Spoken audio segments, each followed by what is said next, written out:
কিছুদিন আগেই ছুটি নিয়ে বাংলাদেশ ছেড়েছিলেন কোচ চান্দিকা হাথুরুসিংহে। তবে এবার শোনা গেল ভিন্ন তথ্য। ছুটির মেয়াদ শেষ হলেও বাংলাদেশে ফিরতে আগ্রহী নন তিনি। পুরো বাংলাদেশ যখন ব্যস্ত ঈদের প্রস্তুতিতে, তখন আকস্মিকভাবেই ছড়িয়ে পড়েছে এমন খবর। আপাতত গুঞ্জন হিসেবেই মানছেন ক্রিকেট প্রেমীরা। তবে গুঞ্জন যদি সত্য হয় তাহলে বড়সড় ঝামেলায় পড়বে বাংলাদেশ ক্রিকেট। শ্রীলঙ্কা সিরিজের দ্বিতীয় টেস্ট শুরুর আগেই ছুটি নিয়েছিলেন হাথুরু।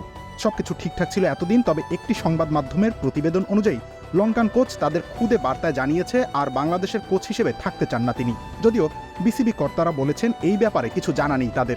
স্মুথ শেভিং এর জন্য শুধুমাত্র কুল, নাথিং এলস। দ্বিতীয় দফায় দলের প্রধান কোচ হয়ে গত বছর লাল সবুজের দেশে এসেছিলেন হাথুরুসিংহে, কিন্তু শুরু থেকেই বিতর্ক ঘিরে রেখেছিল তাকে। বিশ্বকাপ স্কোয়াড থেকে শুরু করে বৈশ্বিক টুর্নামেন্টে দলীয় ব্যর্থতার জের ধরে ভক্ত সমর্থকদের তোপের মুখে পড়েছিলেন তিনি। আবার খালেদ মাহমুদ সুজনের মতো প্রভাবশালী ক্রিকেট ব্যক্তিত্বের সঙ্গেও ব্যক্তিগত দ্বন্দ্ব ছিল তার। টিম ডিরেক্টরের পদে থাকলেও সুজনকে দলীয় সিদ্ধান্তে হস্তক্ষেপ করার সুযোগ দেননি হাথুরু। সেটি নিয়ে সম্প্রতি ক্ষোভ ঝেড়েছেন সাবেক টাইগার অলরাউন্ডার। এছাড়া তামিম ইকবাল বা সাকিব আল হাসানের সঙ্গে কোচের সম্পর্ক কতটা ভালো তা নিয়েও প্রশ্ন তোলার সুযোগ রয়েছে। নাজমুল হোসেন শান্তকে 3 ফরম্যাটেরই নেতৃত্বভার দিয়েছিল বিসিবি। লক্ষ্য ছিল দীর্ঘমেয়াদী পরিকল্পনায় দলকে গুছিয়ে তোলা। ম্যাশ হাথুরুর মতোই শান্ত হাথুরু জুটি বাংলাদেশকে সাফল্যের পথ দেখাবে। তবে সব আশা এখন দুরাশায় পরিণত হতে যাচ্ছে।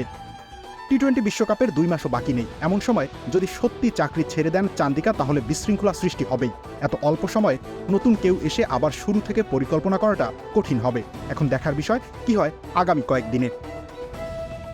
রবিউল ইসলাম রনি, খেলা ৭১।